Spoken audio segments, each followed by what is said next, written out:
2020 marks the 100th anniversary of the passage of the 19th Amendment to the Constitution, granting American women the right to vote. A direct descendant of the suffrage movement, the League of Women Voters also celebrates its centennial year.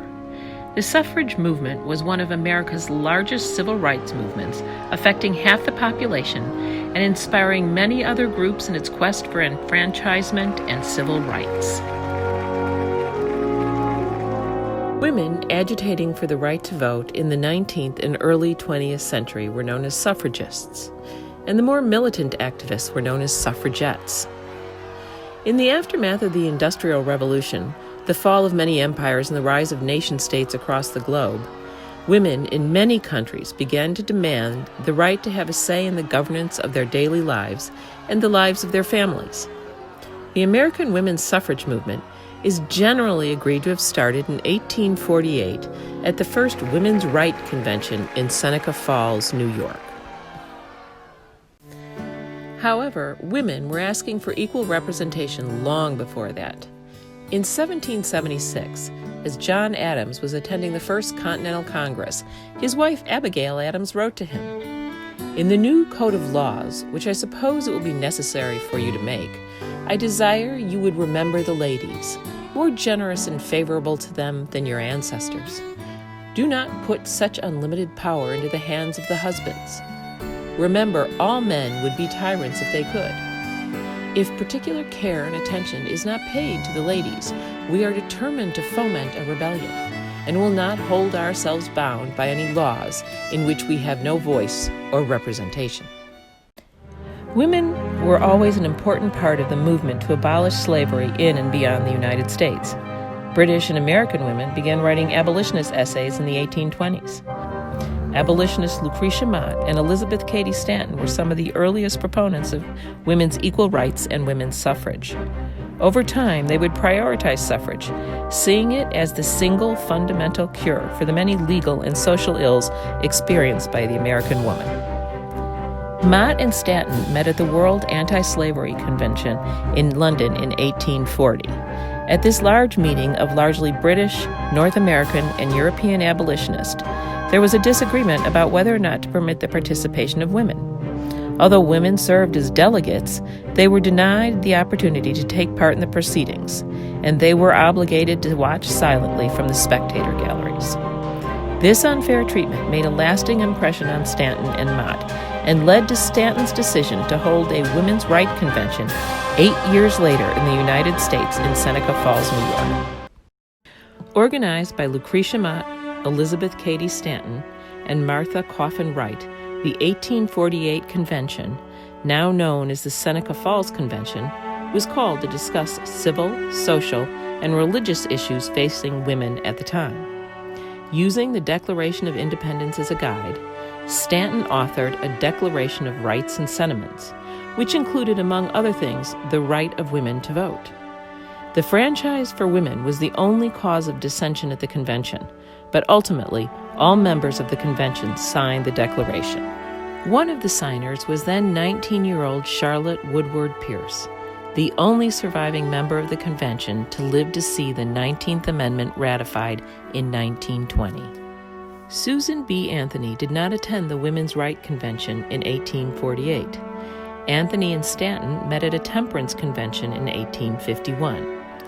Thereafter, they collaborated closely in both the abolitionist and the women's suffrage movements, maintaining a close friendship throughout the rest of their lives. Together, they wrote, spoke, organized petitions, and raised funds to support the suffrage cause. The two women were a perfect partnership. Stanton provided the ideas, rhetoric, and strategy. Anthony delivered the speeches, circulated petitions, and rented the halls. Stanton herself once stated, "I forged the thunderbolts, and she fired them." Lucy Stone was another key figure in the early suffrage movement. The first female college graduate in Massachusetts, she earned a bachelor's degree from Oberlin College in 1847. Subsequently, she embarked on a career in public speaking, writing, and publishing about women's rights and suffrage.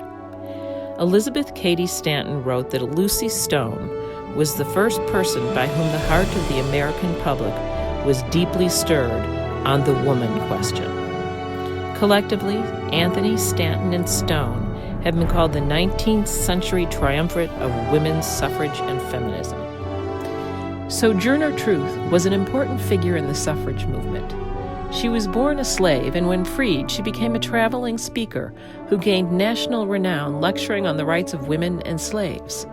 To support herself, she sold small photographic copies of herself captioned, "I sell the shadow to support the substance." It was at a women's rights convention in Akron, Ohio in 1851 that she delivered her famous "Ain't I a Woman" speech, which emphasized that black women must be included in the discussions of women's rights. All major movements seeking social change require money and publicity, something Sojourner Truth understood. The suffrage movement initially began as a grassroots movement, employed a wide variety of tactics to raise funds to spread their message. One early fundraising effort was the Women's Suffrage Cookbook. It was developed for and sold at events in Boston, Massachusetts in the late 1800s. Filled with contributions from famous people such as Lucy Stone and Julia Ward Howe, it communicated with women of all classes in the common language of the cookbook about not only food and domesticity, but also the radical cause of women's right to vote. The cookbook served as a strategic rebuttal to the snide jokes and hurtful innuendos directed against the suffragist. They were painted as neglectful mothers and kitchen-hating harridans, busy politicking while their children starved. Later, at the turn of the century, there was an influx of money into the movement provided by wealthy women philanthropists. These women, both black and white, were famous society grandes dames and businesswomen of the Gilded Age. With their support, the suffrage movement became a major lobbying force, a well-funded organization with money on the order of what the major political parties had to spend. These assets were put to use to underwrite travel, staff, printing, lobbying, parades, and pageants with the aim of influencing public sentiment in the legislature. The partnership between the women's suffrage and the abolitionist movement changed in the era of Reconstruction. 3 constitutional amendments affecting slaves were ratified at the end of the Civil War. The 13th Amendment abolished slavery. The 14th Amendment granted citizenship, equal civic and legal rights, and equal protections under the law to African Americans and emancipated slaves. The 15th Amendment stated that the rights of citizens of the United States to vote shall not be denied or abridged by the United States or any state on account of race, color, or previous condition of servitude. The 14th Amendment specifically mentioned the word male when discussing voting rights, which caused concern within the suffrage movement. The proposed 15th Amendment, which would specifically enfranchise African American men, caused the split in the women's suffrage movement. At the 1869 meeting of the American Equal Rights Association, the Suffrage Association Stanton and Anthony founded after the signing of the 13th Amendment, member Frederick Douglass, an ardent supporter of women's suffrage, nevertheless pushed for the passage of the 15th Amendment, arguing that this was the Negro's hour. Anthony and Stanton were opposed to this stance. They wanted to advocate for suffrage for all or none. Stone and other abolitionists felt the wording was fine, and that once African American men had suffrage, women would follow. Susan B. Anthony was quoted as saying, "I will cut off this right arm of mine before I ever work for or demand the ballot for the Negro and not the woman." The American Equal Rights Association dissolved after this convention. Stanton and Anthony formed the National Women's Suffrage Association, which advocated for a federal amendment guaranteeing universal suffrage. Stone, Blackwell, and Julia Howe formed the American Women's Suffrage Association, which worked towards suffrage at the state level. In 1872, Susan B. Anthony tried to vote despite the law. She and several companions registered to vote after convincing the election officials in Rochester, New York, that the 14th Amendment gave all U.S. citizens the right to vote. 4 days after registering, the women cast votes on Election Day, and 13 days after that, Anthony was arrested for illegally voting. Her subsequent court trial was followed by the national press, bringing wide publicity to the suffrage cause. The judge in the case did not allow the jurors to discuss the case and directed them to find Anthony guilty. After being allowed to make a statement of protest to the court, she was fined $100. She responded that she had no intention of paying the fine, and she never did. In 1887, suffragists seeking the possible 16th constitutional amendment for women's suffrage were disappointed by the Senate's decisive rejection. The two national organizations, the NWSA and the AWSA, decided to reunite and work together towards suffrage on a state-by-state basis. They rebranded as the National American Women's Suffrage Association, or NASWA, and elected Elizabeth Cady Stanton president. However, she acted only as a symbolic head, while Susan B. Anthony ran the organization. Carrie Chapman Catt took over the presidency in 1900 and brought a new drive and supreme organizational ability. Catt promoted her society plan, which entailed enlisting wealthy women, club women, and social leaders to help the cause.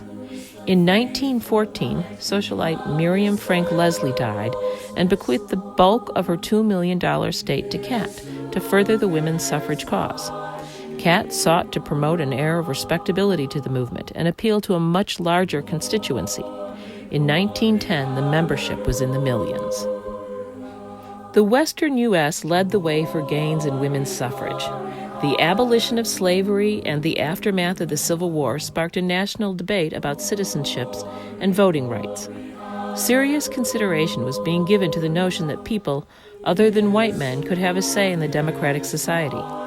The West was new territory and could be open to new ways of governing, so pro-suffrage groups began to organize. They formed coalitions with groups such as the Women's Christian Temperance Union, the Black Club Women, the Populist and Socialist parties, and the Mormon Church. California's diverse communities supported the cause, and suffrage articles were published in Spanish and other languages. NASWA also provided the on-ground support. Suffragists in Kansas adopted the sunflower state symbol during the 1867 campaign because the flower was strong and withstood adversity. They encouraged followers to wear yellow buttons and pins and sashes to show their support. Together with purple for loyalty and white for purity, these became the American suffragist colors. After decades of work, the movement began to achieve success. Wyoming became the first territory to grant women's suffrage in 1869. Colorado became the first state to grant women's suffrage in 1893. It was the first time supporters had convinced male voters, as opposed to legislatures, to enfranchise women. Montana sent the first woman, Jeanette Rankin, to the U.S. House of Representatives in 1916. As momentum grew and more states enfranchised women, mounting pressure was placed at the national level to support a proposed constitutional amendment, the Susan B. Anthony Amendment. Initial efforts to persuade men to give women the right to vote centered on an appeal to logic and philosophical arguments. However, as time went on, some proponents of women's suffrage turned to more militant and aggressive tactics. The British suffrage movement, headed by Emmeline Pankhurst, whose motto was deeds, not words, organized a national bombing and arson campaign. Suffragettes were jailed, held hunger strikes, and were forcibly fed by police. Two young American women studying in England at the time, Alice Paul and Lucy Burns, became involved in the British suffrage movement and used similar tactics when they returned to the United States. In the late 19th and early 20th centuries, women began winning the vote around the globe, and they began to work together on the international level. In 1904, the International Women's Suffrage Alliance was formed by Susan B. Anthony, Carrie Chapman Catt, and other leading world feminists. But America, the vanguard of democracy, lagged behind many other countries in legalizing women's suffrage. During the same year, Mary Church Terrell, a prominent leader in the Washington, D.C. African American community, spoke at the International Congress of Women in Berlin.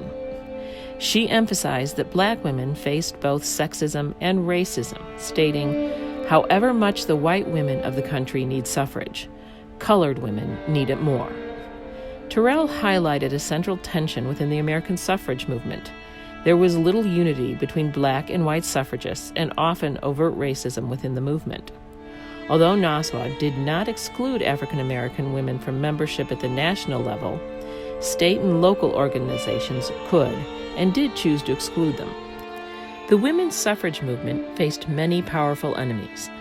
Beginning in the early 1900s, real organized opposition emerged.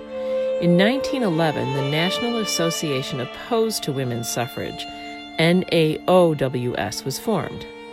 Members included many wealthy, influential women, the liquor industry, urban political machines, Southern congressmen, and corporate capitalists. The liquor industry in particular did not want women voting for fear they would support prohibition, and labor leaders did not want women supporting unions or fighting discriminatory labor laws. Anti-suffragists did not always oppose women being involved in public affairs, but rather they argued women should maintain an apolitical stance. Opponents of suffrage had many claims as to why women should be denied enfranchisement, from women being emotionally unstable and intellectually deficit, to voting women would cause a threat to the moral order of the universe. Another often cited reason was women's inability to defend the nation by performing military service. This reason was dispelled with World War I. Despite early successes in the western U.S., the American suffrage movement entered a period of the doldrums from 1896 to 1910, with few victories and some waning enthusiasm for the cause. It was not reinvigorated until Harriet Stanton Blatch, the daughter of Elizabeth Cady Stanton, moved back to the U.S. after living in England for 20 years. Blatch was particularly active in mobilizing working-class women while continuing to collaborate with prominent society women. In 1910, Blatch organized the first large-scale suffrage parade in New York City. Today, we are used to the idea of large parades organized to promote social change, but the idea of suffragists marching publicly in the streets was at the time quite a radical proposal. Nevertheless, suffrage parades became a common and effective method of spreading the message in the second decade of the 20th century. When they returned to the U.S. from England, having learned the tactics of civil disobedience from the British militant suffragettes, Alice Paul and Lucy Burns also brought new life to the movement. Paul assumed the leadership of Nassau's congressional committee in charge of working toward a federal suffrage amendment. She and Burns organized the first national suffrage parade on March 3, 1913, the day before Woodrow Wilson's presidential inauguration. To reinforce the notion of a universal demand for suffrage, women marched in well-identified groups by state or occupation, including teachers, lawyers, actresses, nurses, librarians, and factory workers. Between 5,000 and 8,000 suffragist supporters, 20 floats, 9 bands, and 4 mounted brigades marched down Pennsylvania Avenue in the show of force. College students and mothers, some marching with children and infants, had their own sections, as did men's groups who supported women's suffrage. Bands and floats were included, and participants wore white dresses with purple, gold, and white sashes.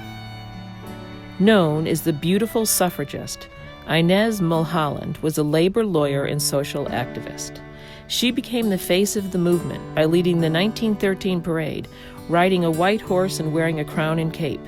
She carried a banner which read, "Forward to the Light." The 1913 parade was not without controversy. When they inquired about joining the parade, the black women suffragists from Howard University's new Delta Sigma Theta sorority were not welcomed. Alice Paul quietly discouraged their participation, convinced that white women would not march with black women. Nevertheless, 22 founding members, including Mary Church Terrell, joined the procession. They were told to march at the back of the parade, and they were not listed in the parade program. In 2013, a 100-year anniversary march was held in Washington, D.C., and the group intentionally chosen to lead the procession down Pennsylvania Avenue was Delta Sigma Theta. Ida B. Wells Barnett, the founder of the first black women's club specifically focused on suffrage, the Alpha Suffrage Club of Chicago, traveled to D.C. to march in the 1913 parade. Wells Barnett was a prominent anti-lynching crusader, journalist, and suffragist. Upon arriving at the parade, she was immediately told as a woman of color to march in the back so as not to upset the Southern delegates.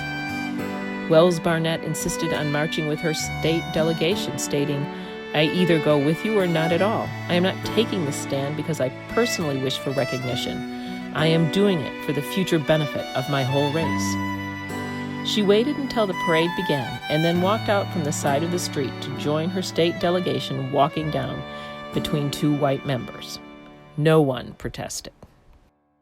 The 1913 parade was also marred by mob violence, which erupted minutes after the parade began.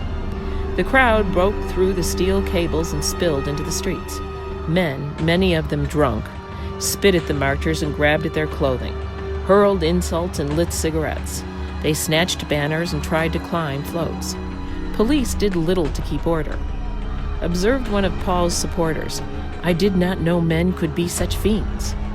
By the end of the day, 100 marchers were taken to the local hospitals. Afterward, Paul used the mistreatment of the marchers to garner public support for the suffrage cause. Marchers pointed out to the media that a government that couldn't protect its female citizens could not properly represent them. Impatient to move more quickly on a federal suffrage amendment, Alice Paul and Lucy Burns broke away from the National American Women's Suffrage Association and formed the National Women's Party in 1914. Unlike NASWA, the NWP favored a high-profile militant tactics and focused solely on pressuring Congress and the President to pass a federal amendment. Meanwhile, at a 1916 NASWA convention, President Carrie Chapman Catt unveiled her winning plan, whereby victory depended upon avoiding detours into states considered hopeless, namely much of the South, while funding more promising state campaigns, lobbying for a federal amendment, and building support for future ratification efforts. Catt appointed Maud Wood Park, a Boston suffragist, to lead NASWA's congressional lobbying effort to gain approval for the 19th Amendment. Park and her subordinates were pioneers in interest group lobbying. They learned tactics to exert political force and were nicknamed the Front Door Lobby by a member of the press gallery journalists because they never used backdoor methods. In 1920, Park became the first president of the National League of Women Voters. Lobbying work was tedious. Keeping track of 435 House representatives and 96 senators was not as glamorous as marching in a parade or picketing, but it was crucial in the campaign to ultimately pass the amendment. In 1916, suffragists from the National Women's Party became the first group to picket in front of the White House. Called the Silent Sentinels because they did not speak, they tried to confront and shame President Woodrow Wilson for his inaction on suffrage. Over the next 2.5 years, thousands of women served as silent sentinels. Lucy Burns led most of the picket demonstrations. In the beginning, the pickets were not bothered, and President Wilson often waved to them as he left the White House. To maintain interest in the press, Alice Paul and Lucy Burns organized groups representing women from different walks of life to picket on different days. For example, teachers or office workers. The pickets stood silently for hours on end, 6 days a week, in all weather. In this photograph, they're standing on heated bricks to stay warm. Once the United States entered World War I, public perception of the pickets changed, and they were viewed as unpatriotic. In June 1917, police began arresting the women outside the White House for obstructing traffic. Tensions reached new heights in August of 1917 after the Sentinels rolled out a banner comparing President Wilson to Kaiser Wilhelm of Germany, with whom we were at war. Angry crowds attacked the pickets and destroyed the banner. In November 1917, pickets began to be arrested and sent to district jails and area workhouses. They were given 6-month sentences. The women considered themselves political prisoners and often undertook hunger strikes. In response, jailers began force-feeding, a painful and humiliating experience. Alice Paul awarded Jailed for Freedom pins to picketers who had served time in jail after the arrests. Arrests at the gates of the White House did nothing to stop the daily gathering of the women picketers. On November 10, 1917, 33 pickets, including Lucy Burns, were arrested and taken to the Occoquan workhouse in Virginia. The women refused to put on prison uniforms or work, demanding instead to be treated as political prisoners. The prison superintendent called on his guards to teach the women a lesson. Bursting into the room where the women were waiting to be booked, the guards dragged them down the hall and threw them into dark, filthy cells, where they kicked and beat them. Lucy Burns had her hands shackled at the top of the cell, forcing her to stand all night. Another woman was slammed down on the arm of an iron bench. Dora Lewis lost consciousness after her head was smashed into an iron bed. Her cellmate, witnessing the assault, suffered a heart attack and didn't get medical attention till the following morning. After the news reports of hunger strikes, forced feedings, and the Night of Terror reached the public, widespread outrage turned public opinion against the president and the government and in the suffragists' favor. The jailed women were immediately released. The White House was not the only venue for picketing. Demonstrations also took place in nearby Lafayette Park, where in August and September of 1918, the NWP burned copies of Wilson's speeches in which he mentioned the words democracy and freedom. They also burned his portrait in effigy. Fire cauldrons were set up outside the White House in Lafayette Park and kept continuously burning to pressure Wilson to use his influence to secure the remaining votes necessary for Senate passage of the federal amendment. After the U.S. entered World War I in April of 1917, Carrie Chapman Catt and NASWA suspended the active suffrage campaigns and urged women to support the war effort. Thousands of women performed military and aid service in the war. America's first female soldiers, Army Signal Corps telegraph operators nicknamed the Hello Girls, served on the front lines, working the switchboards that linked up the telephones across the front. The Golden 14 were the first female African Americans to serve in the United States Navy. Nicknamed the Yeomanettes, they were petty officers who performed clerical duties in the muster roll department of the Naval Department in Washington. One of the central arguments against female suffrage had been that women were physically unequipped for the duties of citizenship, particularly the obligation to defend the country. But women's wartime service rendered this line of argument ineffective. World War I played a major role in one of the biggest catastrophes in the 20th century. The 1918 Spanish flu pandemic was one of the greatest human disasters of all time, infecting 1 in 3 people on Earth and killing between 50 and 100 million people. In the United States, it started in army camps, including Charlotte's Camp Green, and spread around the world due in part to the troop movements. Well over 500,000 people died in the United States. The labor shortage caused by the war and the flu meant that women had to step into roles previously occupied by men. As women contributed more and more to wartime efforts and to the economy, it became harder to justify denying them a voice in the government. The Prison Special was a tour organized in February of 1919. 26 members of the National Women's Party, dressed in their prison uniforms, boarded a chartered train they dubbed Democracy Limited in Washington, D.C. They visited cities across the country where they spoke to large crowds about their incarceration as political prisoners at Occoquan Workhouse. The tour, which concluded in March of 1919, helped create support for the federal women's suffrage amendment. Finally, President Wilson declared his support for the federal amendment, and the U.S. House passed it in May of 1919. 2 weeks later, it passed by the Senate. A perfect 36.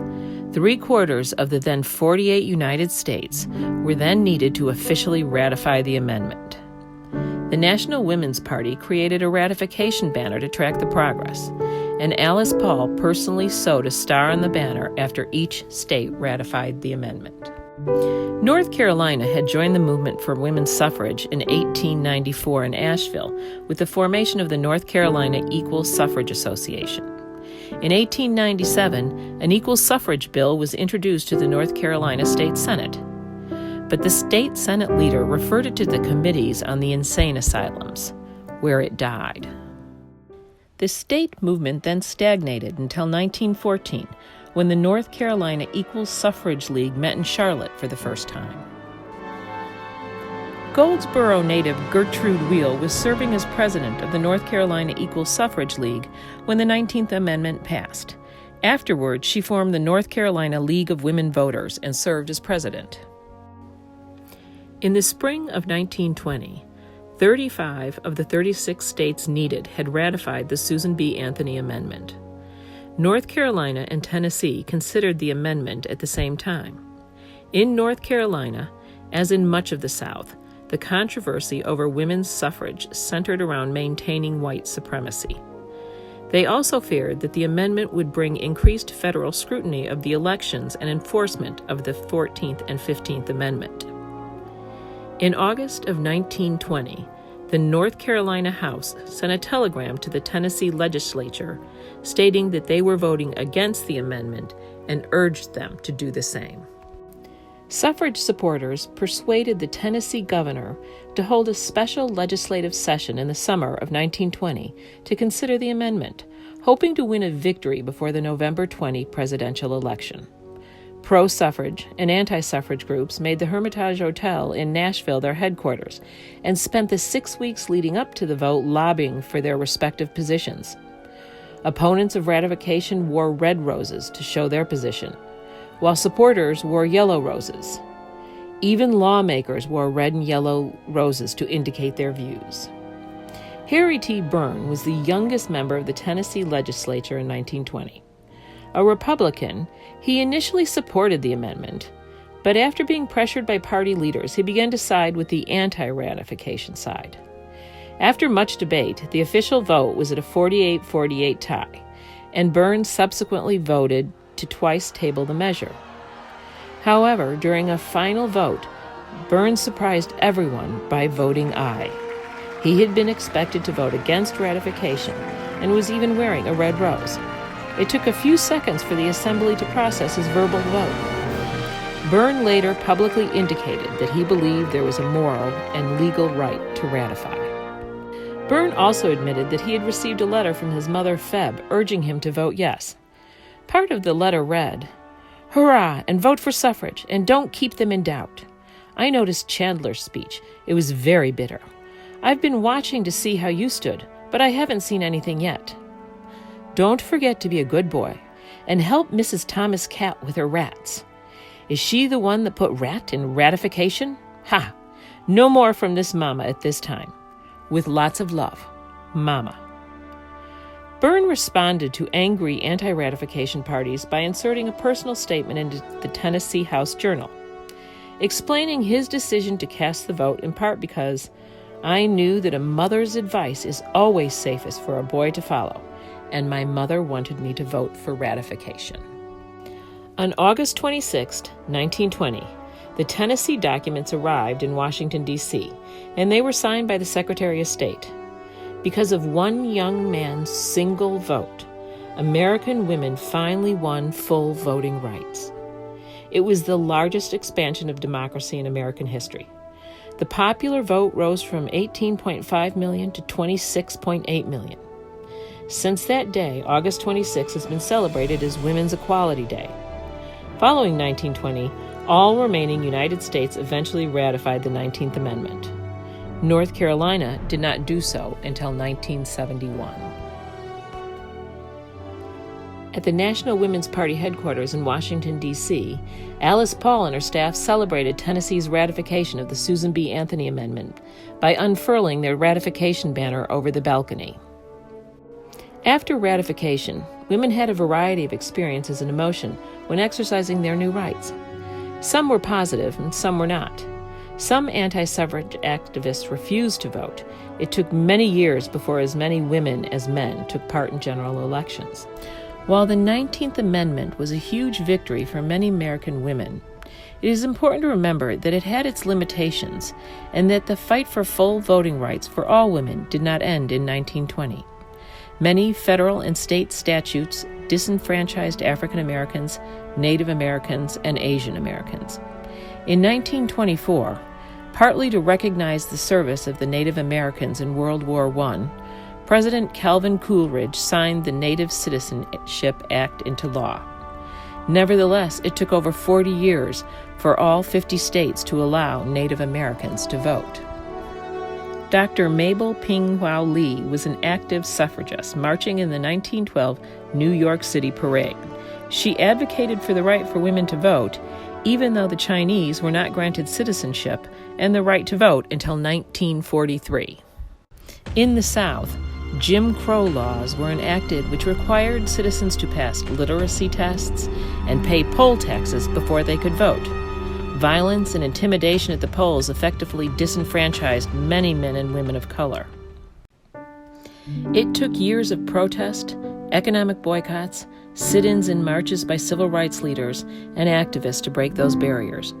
In 1964, the Civil Rights Act, which bans segregation in public places and employment discrimination on the basis of race, color, religion, sex, and national origin, was signed into law. In March of 1965, peaceful protesters in Alabama organized marches to demand equal access to the polls. On the Edmund Pettus Bridge in Selma, they were met by police armed with tear gas, dogs, and rubber hoses. Amelia Boynton, matriarch of the voting rights movement, was beaten unconscious. These events, which became known as Bloody Sunday, were captured by the media, which in turn galvanized widespread support for voter legislation reform. In August 1965, the Voting Rights Act, designed to put a stop to discriminatory voting requirements and practices, was signed into law. By the end of 1965, 250,000 new black voters had been registered. Further extensions of the Voting Rights Act in 1975 included requiring bilingual ballots and voting materials in certain regions, making it easier for Latinos to vote. The 26th Amendment to the Constitution was ratified in 1971 and lowered the minimum voting age from 21 to 18. Currently, some activists are advocating lowering the voting age to 16. Persons with disabilities, nearly 1 in 5 Americans, are considered to be one of the most disenfranchised groups within American society. Several key pieces of legislation have passed to help eliminate the disenfranchisement of this population. Within the Voting Rights Act, it is stated that citizens affected by blindness or the inability to read or write will be assigned a person to help them cast their vote. Americans with Disabilities Act mandates accessibility to polling places. Despite these and other legislative efforts, the Federal Elections Commission reports that thousands of polling places throughout the country are still not fully compliant. The National Women's Party remained intact after the passage of the 19th Amendment and turned its attention toward another proposed amendment to the Constitution. Alice Paul did not believe the 19th Amendment would be enough to ensure men and women were treated equally, and in 1923 she introduced the Lucretia Mott Amendment, which was later renamed the Alice Paul Amendment. Today we know it as the Equal Rights Amendment, or ERA.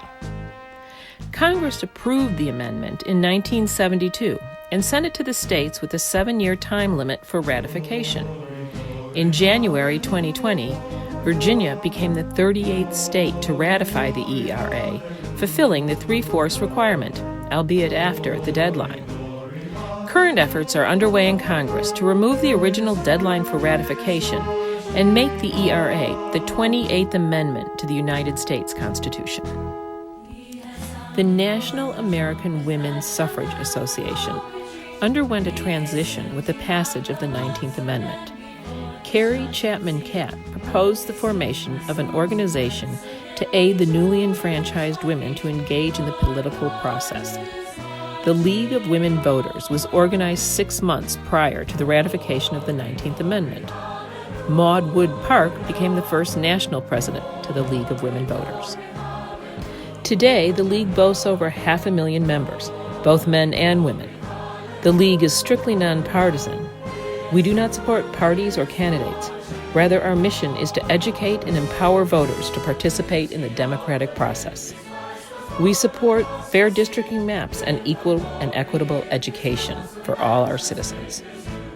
A valuable service provided by the League's Education Fund is vote411.org, a Webby award-winning website that functions as a one-stop shop for election information.